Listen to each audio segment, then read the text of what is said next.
आता मी अतुल सावे भेटलो म्हणून काय अडचण आहे, त्याच्यात काय अडचण असेल काय कारण? भेटी घेणं म्हणजे काय, लगेच ऑपरेशन सुरू झालं. मग असं तुम्ही म्हणा ना, मग भुसार आणि कमळ ऑपरेशन सुरू केलं, असं काय नाही उलटा विचार करत तुम्ही? असं सुलटाच का विचार करता? तुमचे पण डोके बधीर झालेले.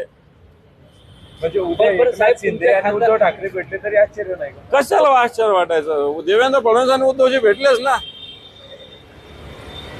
त्याला काय तुमच्याच पत्रकारांचे डोके उलटे चालू लागले. खरं सांगायचं तर स्पष्ट बोलतो कॅमेरावर तुमच्या. खासदार आपले संजय देशमुख असतील, नागेश पाटील असतील, असे सुरुवातीला दिल्लीत भेटत होते, जेवण करत होते, नंतर 6 खासदार गेले. हे पाय, ज्याचं मन खराब असलं त्याला कोणी थांबवू शकत नाही. ज्याला जायचंय ना त्याला कोणतीच शक्ती थांबवू शकत नसते. तुम्हाला स्पष्ट सांगतो, ज्याच्या मनात आलं ना, ज्याला जायचंय त्याला कोणतंच नेतृत्व थांबवू शकत नसतं. उगाच हे कारण असतात, भेटला नाही, बोलला नाही, आला नाही, प्रचार नाही, हे सगळे फालतू धंदे.